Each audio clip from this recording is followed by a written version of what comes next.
US treasury department ने लगभग $15 billion करीब 1.2 लाख करोड़ की बिटकॉइन जब्त किए हैं। यह अब तक की सबसे बड़ी क्रिप्टो करेंसी जब्ती मानी जा रही है। 2014 में उन्होंने कंबोडियाई नागरिकता हासिल कर ली और अपनी चीनी नागरिकता छोड़ दी। 2020 में कंबोडिया के राजा ने उन्हें देश का सबसे बड़ा सम्मान नीक ओखा प्रदान किया, जिसके लिए कम से कम $5 लाख का दान देना अनिवार्य होता है। वो कभी भी चमक धमक दिखने वाले इंसान नहीं रहे और शायद यही उनकी समझदारी थी।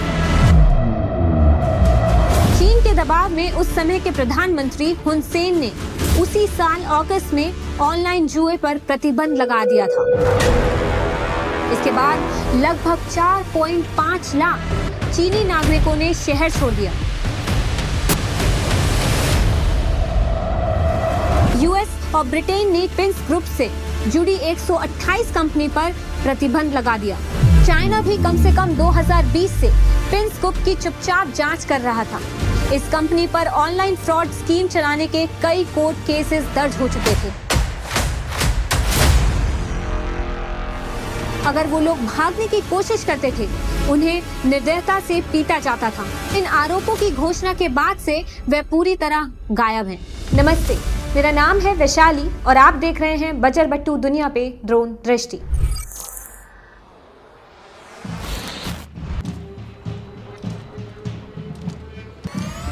सिर्फ 37 साल की उम्र में चेंजी पर आरोप है कि वह एक विशाल साइबर फ्रॉड साम्राज्य के मास्टरमाइंड है।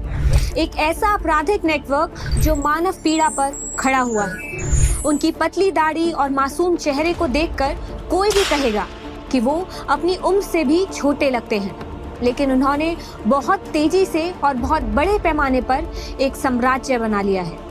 पिछले हफ्ते यूएस डिपार्टमेंट ऑफ जस्टिस ने उन पर कंबोडिया में स्कैम कैंप चलाने का आरोप लगाया, जो दुनिया भर के लोगों से अरबों डॉलर की क्रिप्टो करेंसी ठगते थे। यूएस ट्रेजरी डिपार्टमेंट ने लगभग $15 बिलियन करीब 1.2 लाख करोड़ की बिटकॉइन जब्त किए हैं, जिसे चेंजी से जुड़ा हुआ बताया जा रहा है। यह अब तक की सबसे बड़ी क्रिप्टो करेंसी जब्ती मानी जा रही है। उनकी अपनी कंपनी कंबोडियन प्रिंस ग्रुप ने अपनी वेबसाइट पर उन्हें सम्मानित उद्यमी और प्रसिद्ध परोपकारी बताया है, जिनकी दूरदर्शिता और लीडरशिप ने प्रिंस ग्रुप को कंबोडिया का लीडिंग बिजनेस ग्रुप बना दिया है और अब इंटरनेशनल स्टैंडर्ड्स पर खड़ा उतरा है। पर सवाल यही है कि आखिर चेंजी कौन है?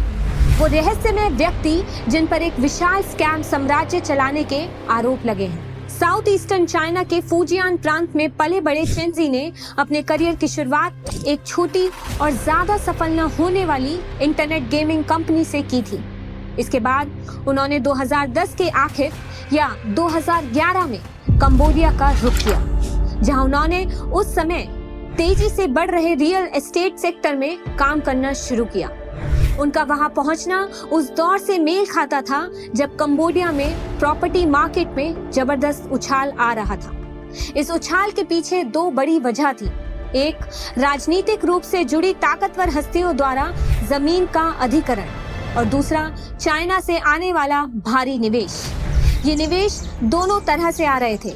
कुछ हिस्सा शी जिनपिंग की बेल्ट एंड रोड इनिशिएटिव के जरिए चाइना के इंफ्रास्ट्रक्चर कंपनियों का था, जबकि कुछ हिस्सा चाइनीज निवेशकों का था, जो अपने देश के महंगे प्रॉपर्टी मार्केट के मुकाबले सस्ते विकल्प की तलाश में थे। उसी समय कंबोडिया आने वाले चीनी पर्यटकों की संख्या भी तेजी से बढ़ रही थी। राजधानी फ्नोम पें की स्काईलाइन पूरी तरह बदल गई थी। जहां कभी पीले रंग की कॉलोनियल फ्रेंच इमारतें नजर आती थीं, वहीं अब कांच और स्टील के ऊंचे टावरों का जंगल उग आया था। लेकिन सबसे बड़ा नाटकीय बदलाव सिहानुकविल में देखने को मिला। एक समय में शांत समुद्री रिजॉर्ट अब जुए और सट्टे का केंद्र बन गया था। क्योंकि चाइना में जुआ प्रतिबंधित है, इसलिए वहां से कई जुआरी और निवेशक भी कंबोडिया की ओर आने लगे। नए नए कैसीनो, चमकदार लग्जरी होटल और अपार्टमेंट बिल्डिंग्स तेजी से बनने लगे। हर जगह पैसा ही पैसा नजर आ रहा था। लेकिन चेंजी की सफलता की रफ्तार सबको चौंकाने वाली थी। 2014 में उन्होंने कंबोडियाई नागरिकता हासिल कर ली और अपनी चीनी नागरिकता छोड़ दी।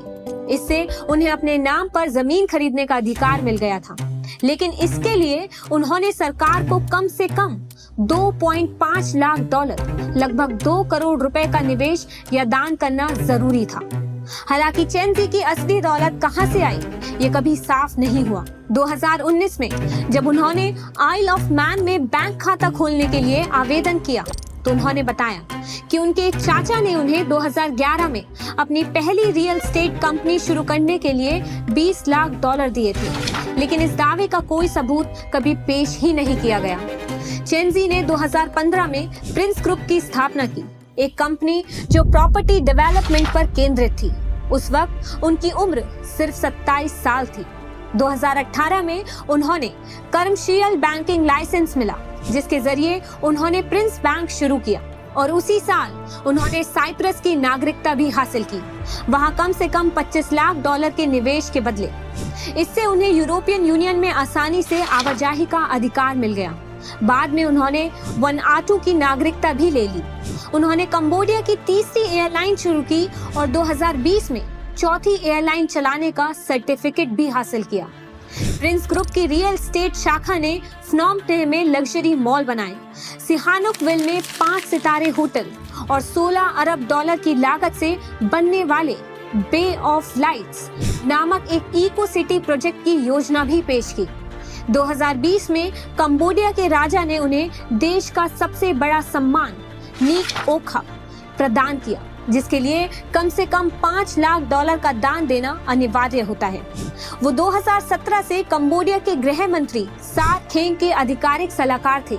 उनके बेटे सारा सोखा के बिजनेस पार्टनर भी बने और देश के सबसे ताकतवर नेता हुन सेन तथा उनके बेटे हुन माने, जो 2023 में प्रधानमंत्री बने, के सलाहकार के रूप में भी काम किया। स्थानीय मीडिया ने चेन-ज़ी को एक दानवीर और समाज सेवी के रूप में पेश किया, एक ऐसा व्यक्ति जिसने गरीब छात्रों के लिए स्कॉलरशिप फंड किए और कोविड महामारी के दौरान बड़े पैमाने पर आर्थिक मदद दी।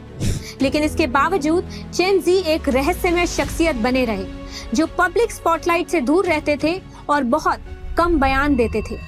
रेडियो फ्री एशिया के लिए 3 साल तक चेन-ज़ी पर जांच करने वाले पत्रकार जैक एडामोविक डेविस कहते हैं, जिन भी लोगों से मेरी बात हुई, जिन्होंने उसके साथ सीधा काम किया है या उनके साथ एक ही कमरे में रहे हैं, सबका कहना एक ही है कि वो बहुत विनम्र, शांत और संतुलित स्वभाव के व्यक्ति हैं।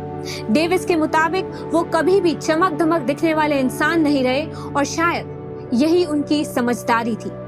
यहाँ तक कि जो लोग अब उनसे दूरी बना चुके हैं, वो भी उनकी शांत करिश्मा और गंभीर व्यक्तित्व से अभी भी प्रभावित हैं। लेकिन असली सवाल यही है कि इतनी दौलत और ताकत आखिर आई कहां से? 2019 में सिहानुकविल की रियल एस्टेट में एक बुलबुला फूट गया। ऑनलाइन जुआ कारोबार ने चीनी आपराधिक सिंडिकेट्स को आकर्षित किया था, जो बाद में एक दूसरे से हिंसक संघर्ष में उलझ गए। पर्यटक डर कर भागने लगे और पूरा शहर अराजकता में बदल गया। चीन के दबाव में उस समय के प्रधानमंत्री हुन सेन ने उसी साल अगस्त में ऑनलाइन जुए पर प्रतिबंध लगा दिया था। इसके बाद लगभग 4.5 लाख चीनी नागरिकों ने शहर छोड़ दिया और सिहानुकविल का मुख्य कारोबार ठप पड़ गया। प्रिंस ग्रुप के कई रिहायशी प्रोजेक्ट खाली पड़े रह गए। फिर भी चेन-ज़ी ने अपने बिजनेस साम्राज्य का विस्तार जारी रखा और खुलकर पैसे खर्च किए। ब्रिटिश अधिकारियों के मुताबिक 2019 में उसने लंदन के उत्तरी हिस्से में 12 मिलियन पाउंड का मेंशन और शहर के वित्तीय जिले में 95 मिलियन पाउंड का ऑफिस ब्लॉक खरीदा। यूएस का कहना है कि चेन-ज़ी और उसके सहयोगियों ने न्यूयॉर्क में प्रॉपर्टीज, प्राइवेट जेट्स, सुपर याइट्स और यहाँ तक कि पिकासो की एक पेंटिंग तक खरीदी।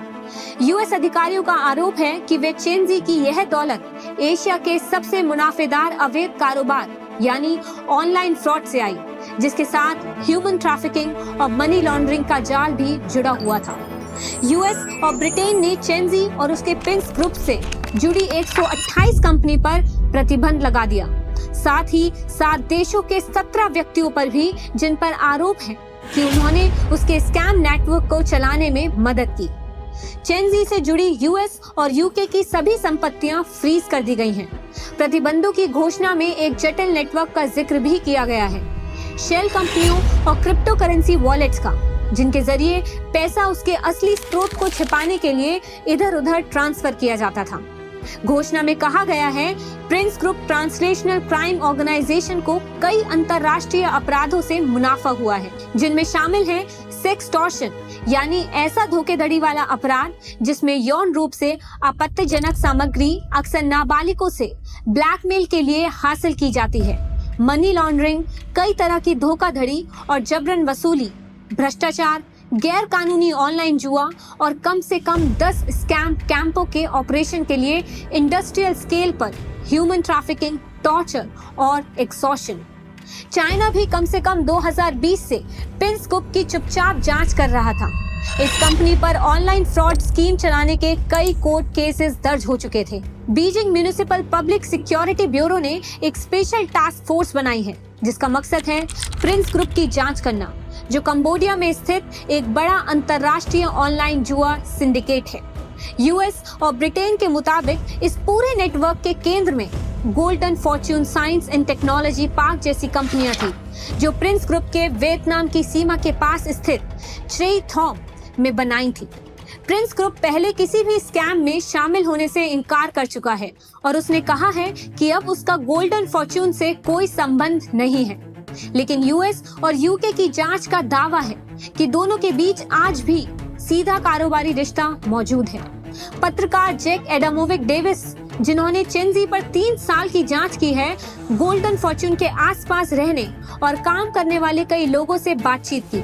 उन लोगों ने बताया कि जो मजदूर ज्यादातर चीनी, वियतनामी और मलेशियाई थे, अगर वो लोग भागने की कोशिश करते थे, उन्हें निर्दयता से पीटा जाता था और ऑनलाइन स्कैम चलाने के लिए मजबूर किया जाता था। डेविस कहते हैं, चेंजी के ऑपरेशन का पैमाना ही उसे बाकी सबसे अलग बनाता है।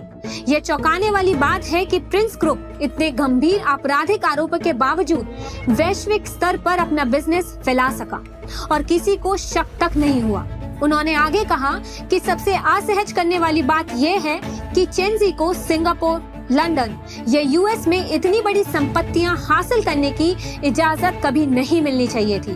वकील, accountant, real estate agent, banker, सबको इस ग्रुप की गतिविधियों को देखकर कहना चाहिए था कि कुछ गड़बड़ है, लेकिन किसी ने ऐसा नहीं किया। आज यूएस और ब्रिटेन द्वारा लगाए गए प्रतिबंधों से पैदा हुई जबरदस्त चर्चा के बाद कई बिजनेस प्रिंस ग्रुप से खुद को अलग करने के लिए भागदौड़ में लगे हैं। कंबोडिया के सेंट्रल बैंक को भी सामने आकर बयान जारी करना पड़ा, जिसमें उन्होंने चिंतित जमाकर्ताओं को आश्वासन दिया है कि वे प्रिंस बैंक से अपने पैसे निकाल सकेंगे। दक्षिण कोरिया ने भी कदम उठाते हुए कोरियाई बैंक में रखे प्रिंस ग्रुप के करीब $64 मिलियन के डिपॉजिट फ्रीज कर दिए हैं। सिंगापुर और थाईलैंड की सरकार अब अपने देशों में मौजूद प्रिंस ग्रुप की सहायक कंपनियों की जांच का वादा कर रही है। यूएस और ब्रिटेन द्वारा जिन 18 लोगों को निशाना बनाया गया, उनमें से 3 सिंगापुर के नागरिक हैं। वहीं कंबोडिया सरकार ने इस मामले में बहुत कम कहा है, सिर्फ इतना कि यूएस और यूके को अपने आरोपों के समर्थन में ठोस सबूत पेश करने चाहिए। लेकिन अब कंबोडिया के सत्ताधारी वर्ग के लिए खुद को चेंजी से अलग करना शायद बेहद मुश्किल हो जाएगा, क्योंकि वो कई सालों से उसके बेहद करीब रहे हैं। कंबोडिया पहले से ही स्कैम बिजनेस को लेकर बढ़ते अंतर्राष्ट्रीय दबाव का सामना कर रहा है। कई रिपोर्ट्स के मुताबिक ये देश की कुल अर्थव्यवस्था का लगभग आधा हिस्सा हो सकता है। जहां तक चेंजी की बात है, तो इन आरोपों की घोषणा के बाद से वह पूरी तरह गायब है। कभी कंबोडिया के सबसे ताकतवर और रहस्यमय कारोबारियों में गिने जाने वाले इस टाइकून का अब कोई अता पता ही नहीं है। चेंजी की कहानी एक चेतावनी जैसी लगती है, एक ऐसे आदमी की जिसने खुद को फिलैंथ्रोपिस्ट और बिजनेस लीडर के रूप में पेश किया, लेकिन जिसके साम्राज्य की बुनियाद कथित तौर पर झूठ, लालच और मानव पीड़ा पर खड़ी थी। प्रिंस ग्रुप की चमकदार इमारतों और लग्जरी प्रोजेक्ट्स के पीछे अक्सर सच में ट्रैफिकिंग, टॉर्चर और साइबर फ्रॉड का काला धंधा था, तो ये सिर्फ एक कारोबारी स्कैंडल नहीं, बल्कि कंबोडिया जैसे देश की सिस्टम कमजोरी का आईना है, जहां सत्ता, पैसा और भ्रष्टाचार एक दूसरे में घुल चुके हैं। अब जब यूएस, ब्रिटेन और चाइना तीनों उसके नेटवर्क पर शिकंजा कस रहे हैं तो असली सवाल यह उठता है कि क्या चेंजी बस एक मुखौटा था या इस पूरे अंतरराष्ट्रीय स्कैम मशीन का असली दिमाग? और अगर अब वो वाकई में गायब है तो क्या उसके साथ वो सारे राज भी दफन हो जाएंगे जो प्रिंस ग्रुप एम्पायर की नींव में छुपे हैं? ये तो खैर वक्त ही बताएगा। अगर आपको हमारा वीडियो पसंद आया हो तो बजर बट्टू दुनिया को लाइक, शेयर और सब्सक्राइब करना ना भूलिएगा। हम जल्द ही मिलेंगे एक और डिटेल्ड वीडियो के साथ। तब तक के लिए नमस्ते।